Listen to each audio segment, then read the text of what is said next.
నమస్తే బోసుకుమరి. ఆంధ్రజ్యోతి ప్రధానంగా చేసుకుని రాసినటువంటి వార్త ఏంటి అంటే 2-3 వార్తలు హైలైట్ చేసేటువంటి ప్రయత్నం అయితే చేశారు.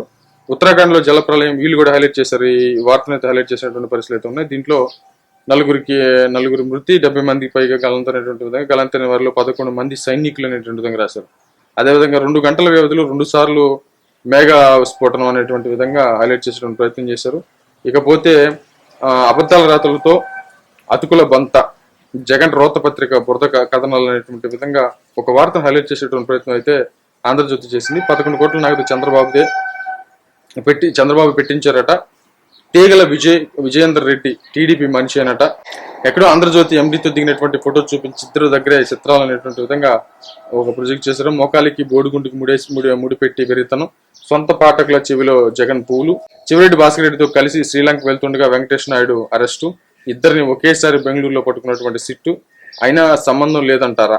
ఈ విధంగా వాళ్ళు రాసినటువంటి ఇది దీంట్లో వింత ఇదే వాస్తవం చెప్పాలంటే. 11 కోట్లు దొరికితేనేమో ఒకడేమో అవి పాత 500 నోట్లు ఉండేది సార్, క్యాన్సిల్ మోదీ గారి హయాంలో పోయినాయే 500 నోట్లు అవి అని చెప్పేసి ఒకడు మాట్లాడతాడు. అసలు ఆ 11 కోట్లు చంద్రబాబు నాయుడు గారికి తీసుకొచ్చి పెట్టడం ఒక మాట్లాడతాడు. దానికి వంత పడేటువంటి వాళ్ళు ఉన్నారు. ప్లస్ అది కూడా కాకుండా ఇప్పుడు వెంకటేష్ అనేటువంటి కోట్ల రూపాయల డబ్బులు దొరికితే అవి 2000 రూపాయల నోట్లు ఏది ఒక్కటి ఉంటే 2000 రూపాయలు, మిగతా 500 అన్ని కట్ల అయినటువంటి 500 రూపాయల నోట్లు అవి కనపడలా.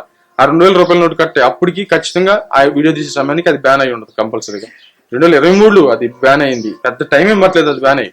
కాబట్టి అది ఆ ఛాన్సే లేదు అసలు వాస్తవంగా. ఇక ఉన్నటువంటి ఆప్షన్ ఏముంది? ఈ డబ్బు మాదని ఒప్పుకుంటారా వాళ్ళు? ఖచ్చితంగా ఒప్పుకోరు. అవి తేల్చాల్సింది సిట్టు తేల్చాలి, ఎంక్వైరీలో తేలాలి, ఆ తర్వాత దోషులు శిక్షించడానికి ప్రయత్నం చేయాలి. కాకపోతే ఇప్పుడు ఇలాంటి అబద్ధ ప్రచారాలు చేసుకోవటం వల్ల ఏమవుతుందంటే, ఇదిగో సిట్టు అన్యాయం చేసేస్తుంది, సరైన దర్యాప్తు లేదు, మమ్మల్ని ఇరికించారు, మమ్మల్ని అన్యాయం చేశారు అనేటువంటి విధంగా ఆ మాట్లాడటం వల్ల ఏమవుతుందంటే, తమకు సంబంధించినటువంటి ఆ వెర్రి కార్యకర్తలు, అందరికీ ఉంటారు వెర్రి కార్యకర్తలు, అన్ని పార్టీలకు ఉంటాయి. ఆ వెర్రి కార్యకర్తలు కొంతమంది నమ్మటానికి ఉపయోగపడతాయి తప్ప నిజంగా 11 కోట్లు కానీ లేకపోతే ఇప్పుడు దొరికినటువంటి డబ్బులు కానీ ఆ వెంకటేష్ అనేటువంటి వ్యక్తి మామూలుగా తెలంగాణకు సంబంధించిన వ్యక్తులతోటి, ఆ నాయకులందరితోటి, ఇప్పుడు కేటీఆర్ గారితో, కవిత గారితో, అందరితో, పెద్ద పెద్ద నాయకులతో అందరితో తమిళనాడులో తెలంగాణలో దిగున్నాడు ఆయన. ఆ ఫోటోలన్నీ ఉన్నాయి. ఇటు టీడీపీకి సంబంధించిన వ్యక్తులతో దిగున్నాడు. ప్లస్ అది కూడా కాకుండా వైసీపీ నాయకులతో, ఇంకా చివరెడ్డి భాస్కర్ రెడ్డి గారికి ముఖ్యాంశుడు క్లియర్ గా అర్థమైపోతుంది. ఇప్పుడు చంద్రబాబు నాయుడు గారితో ఫోటో ఉంది కాబట్టి ఈ డబ్బులన్నీ కూడా చంద్రబాబు నాయుడు గారి. ఆ 12 బాక్సులు 11 కోట్లు అన్నారు కాబట్టి ఆ డబ్బులన్నీ చంద్రబాబు నాయుడు గారు పెట్టించేస్తారు. మరి కవిత గారు, కేటీఆర్ గారిని ఎందుకు వదిలేశారు? మరి వాళ్ళకి సంబంధాలు ఉండాలి కదా, వాళ్ళ డబ్బులన్నీ ఎందుకు అంటలేదు? మరి ఆ డబ్బులు కేసీఆర్ గారి, కేటీఆర్ గారి అని దమ్ముందా? మరి అనాలి కదా, వాళ్ళతో ఫోటోలు ఉన్నాయి కదా. మరి అంటే ఇంత సిల్లీగా ఉంటుంది అనమాట. బట్ వాళ్ళకి అంతకంటే ఛాన్స్ లేదు.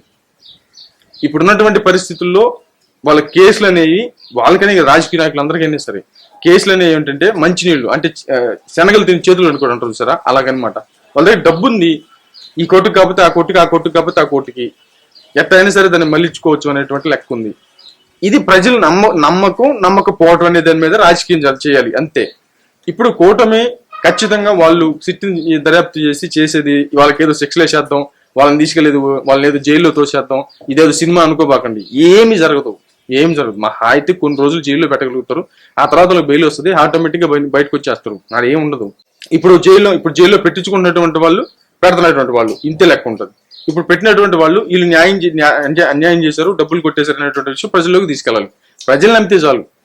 ఇక రెండోది ఏంటంటే, ఇది కుట్రపూరితంగా మమ్మల్ని జైల్లో పెడుతున్నారు, మాకేం సంబంధం లేదని చెప్పేసి వీళ్ళు ప్రజలకు చెప్పుకోవాలి. ఆ తర్వాత లీగల్ గా వాళ్ళు అది చెప్పారు కదా, శనగలు తిని చేతులు కడుకుంటారు సరే, డబ్బుంది వాళ్ళు ఏమైనా చేసుకుంటారు. ఆ కేసులు నిలబడే కాదు, సచ్చే కాదు, పెట్టే కాదు. ఆ కోర్టులకు వెళ్ళినా కూడా వాళ్ళు ఏదో డబ్బులు ఇచ్చి మేనేజ్ చేసుకుంటారు. అది ఎట్టా కొన్ని రోజులు బెయిల్కి వచ్చేస్తే బయట అది అప్పుడు తేలినప్పుడు అది ఎప్పుడు తేలుతుందో, వాళ్ళ బుట్టి వాళ్ళ మనవాళ్ళు పెద్దోళ్ళే, మనవాళ్ళు కూడా ముసలి అయిపోతారు ఆ కేసు తేలాలంటే. అది అయ్యే పని కాదు. మహా అంటే ఏందో ఒక 1 నెలలో జైల్లో పెట్టగలుగుతారు ఎవరైనా సరే, అంతకంటే ఏమీ చేయలేరు. ఇక అది కాకపోతే చంపేయగలుగుతారు. ప్రముఖులు కాబట్టి సామాన్యుడు, కూలివాడు లేకపోతే నార్మల్ మనుషులు అయితే చంపేస్తారు. కానీ ప్రముఖులు ఉన్నటువంటి వ్యక్తులు చంపడం అనేది అసాధ్యమైనటువంటి పని. ఒకవేళ ప్రముఖులైనటువంటి ఇప్పుడు వివేకానంద రెడ్డి గారిని చంపేశారు, ఆయన చంపితేనే అతి గతి లేదడా. ఇన్ని హైకోర్టులు, సుప్రీంకోర్టులు, జిల్లా కోర్టులు, లేకపోతే యంత్రాంగం, దర్యాప్తు సంస్థలు, దేశం, పెద్ద ప్రధాని, దానికి ఒక హోంమంత్రి శాఖ, మిలిటరీ, ఇదన్నీ కూడా ఏదో మాటలకు చెప్పుకోవడానికి మనకి వచ్చేటువంటి అంశాలే తప్ప దీంట్లో ఉన్నటువంటిది ఏమీ కనిపించలేదు. ఒక ఒక ఎక్స్ ఎంపీని చంపేస్తే హత్తి గతి లేదు ఈ రోజు కూడా, హత్తి గతి లేదు ఈ రోజు కూడా. సిబిఐ కోర్టులు వాళ్ళు చెప్తున్న మాటలు దర్యాప్తు అయిపోయింది అనేటువంటి విధంగా చెప్తున్న మాట. అంటే ఇవన్నీ సిల్లీ మ్యాటర్లు అనమాట. కేసులకి భయపడేవాడు ఎవడు లేడు. మహా అయితే నెల 2 నెలలు జైల్లో పెట్టగలుగుతారు. జగన్మోహన్ రెడ్డి గారికి ఈ విషయం బాగా తెలుసు. లీగల్ గా నాకు తెలిసి జగన్మోహన్ రెడ్డి గారు మేనేజ్ చేయగలిగినంతగా ఎవరూ చేయలేరు, ఇది మాత్రం షో.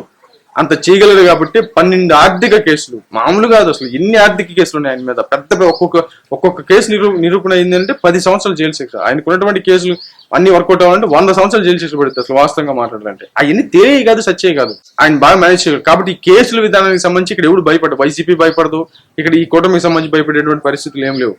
దీన్ని రాజకీయంగా ఉపయోగించుకోవాలంటే ఇదిగో చేశారు అని వీళ్ళు మాట్లాడతారు. అబ్బాయి మాకు సంబంధం లేదు వాళ్ళ దగ్గర, వాళ్ళు అంటే ఈ వితండవాదం చేస్తూ ఉంటారు. వీళ్ళు నమ్మే బక్రాలు వీళ్ళు నమ్ముతారు, వాళ్ళు నమ్మే బక్రాలు వాళ్ళు నమ్ముతారు. జరిగేది తంతు ఇదే వాస్తవంగా అయితే. కానీ ఒకటైతే క్లారిటీ, ప్రజల నమ్మకం అనేది ఇక్కడ ఇంపార్టెంట్ అంటున్నాను నేను. ఆ నమ్మకం ఏంటంటే ఖచ్చితంగా ఆంధ్రప్రదేశ్ లో కుంభకోణం జరిగింది మద్యంలో అని చెప్పడానికి ఒక సామాన్యుడికి కూడా అర్థమవుతున్నటువంటి చిన్న లాజిక్ కాబట్టే 11 సీట్లు. అది కాదు అని వీళ్ళు నిరూపించాలి. ఇప్పుడు వివేకానంద రెడ్డి గారికి సంబంధించి కేసు ఉంది. మేము చంపేస్తాం, పొడిచేస్తాం, వేసేస్తాం, నరికేస్తాం, మేము అధికారులకు వచ్చే అధికారం ఇది ఏది చెప్పారు. మళ్ళీ సిబిఐ వచ్చి మా దగ్గర ఏం లేదురా బాబు అయిపోయింది, మా అంటే సుప్రీంకోర్టు అడిగితే లేదయా మాకు దర్యాప్తు మొత్తం అయిపోయింది అని చెప్పేసి వాళ్ళు చెప్పారు. ఏం తెలిచారని చెప్పారు తెలియదు. కానీ ఇప్పుడు కూటమి సంబంధించి విపరీతంగా ప్రచారం చేసుకుంది. ఆ సంఘటనకు సంబంధించి ప్రజల్లోకి తీసుకెళ్ళింది, కూటమి లబ్ధి పొందింది, ఖచ్చితంగా లబ్ధి పొందింది ఆ సంఘటన తీసుకెళ్ళింది. కానీ వివేకానంద రెడ్డి గారి కేసు ఈ రోజు ఏమవుతుందో తెలియదు. బట్ అధికారులు ఉన్నారు, వాళ్ళు సిబిఐకి సంబంధించి కేంద్రంలో అధికారులు ఉన్నారు, కదిలించగలరు, కూటమి ఖచ్చితంగా కదిలించగలరు. కానీ ఏముండదు అక్కడ. నేను చెప్తున్నా కదా, ఏముండదు ఇక్కడ. ప్రజలు నమ్మటం నమ్మకపోవటం. ఒకసారి వాళ్ళు నమ్మితే వాళ్ళు అధికారంలోకి వస్తారు, వీళ్ళు నమ్మితే వీళ్ళు అధికారంలోకి వస్తారు. వీళ్ళు అధికారంలోకి వచ్చినప్పుడు వీళ్ళ మీద 2 నెలలు 3 నెలలు జైల్లో పెట్టేస్తారు. వీళ్ళు అధికారంలోకి వచ్చిన వాళ్ళు 2 నెలలు 3 నెలలు జైల్లో పెట్టేస్తారు. మధ్యలో కింది స్థాయి కార్యకర్తలు ఉంటారే, వాళ్ళని ఒకరినొకరు అక్కడొకరు నరుక్కుంటారు. కొంతమంది వీళ్ళు చంపేస్తారు, వాళ్ళ అధికారంలో ఉంటే వీళ్ళని కొంతమంది చంపేస్తారు, వాళ్ళు వచ్చి కొంతమంది చంపేస్తారు. అంటే ఈ మధ్యలో మూర్ఖంగా ఈ విచక్షణ రహితంగా ప్రవర్తిస్తుంటారు కొంతమంది కార్యకర్తలు. వాడికి ఏ రోజైనా సావే, ఖచ్చితంగా సావే. వాళ్ళ అధికారంలోకి వచ్చినప్పుడు ఇన్ని చంపేస్తారు, వీళ్ళ అధికారంలోకి వచ్చి అన్ని చంపేస్తారు. ఆ మధ్యలో ఈ నాయకులు మళ్ళీ బాగానే ఉంటారు. ఈ నాయకులు మళ్ళీ సేమ్ మహా అయితే ఏంటి, ఆ నాయకులు ఆ కార్యకర్తకు ఫోటో ఇస్తారు, అంతకంటే ఏముండదు. ఈ నాయకులు అందరూ కలిసి ఏం చేస్తారు, మహా అయితే వాళ్ళ దగ్గర డబ్బు ఉంటది, అధికారం ఉంటది, కోర్టులని ఇట్లా మేనేజ్ చేయడం, పోలీసులు మేనేజ్ చేయడం పెద్ద మ్యాటర్ ఉంది. పోలీసులు ఏం చేయగలుగుతారు వాళ్ళని? మహా అయితే ఏం చేయగలుగుతారు? ఏమి చేయలేరు. మహా అయితే ఒక కేసు పెట్టగలుగుతారు అంతే. ఆ కేసు ఏముందబ్బా, లాయర్ పోయి మాట్లాడతారు. కనీసం అలాంటి కేసు ఉందని కూడా ఆ నాయకులకి తెలియదు అసలు వాస్తవంగా. ఏదన్నా కొంచెం పబ్లిష్ అయ్యి మేము మీడియాలో వస్తే అది తెలుస్తుంది తప్ప చిన్న కేసులు కూడా వాళ్ళు పట్టించుకునేటువంటి పరిస్థితులు ఉండవు. సేమ్ రాజకీయం ఇప్పుడు వైసీపీ చేస్తుంది కూడా అదే. మా కేసు అప్పుడు మీ ఫోటోలు దిగరు కదా, మీ మనిషి మా కేసు సముద్ర బాబు అని వీళ్ళు అంటుంటారు. మరి తమిళనాడులో వాళ్ళ దగ్గర అంటే తెలంగాణ పోయి కేటీఆర్ గారు వీళ్ళందరితో దిగిన ఫోటోలు ఇవన్నీ కనపడగలరు. రాజకీయం అంటే ఇంతే. బట్ సింపుల్ మామూలుగా ఏంటంటే ఇప్పుడున్నటువంటి యువతరం ఏంటంటే ఎరగదిద్దాం అని చెప్పేసి నేను కూడా ఒకటప్పుడు అనుకునేవాడిని. కానీ కొన్ని పరిణామాలు కొన్ని పరిస్థితులు చూసిన తర్వాత ఇది ఎవడు మార్చేది కాదు, ఇది ఎవడు అయ్యేది కాదు.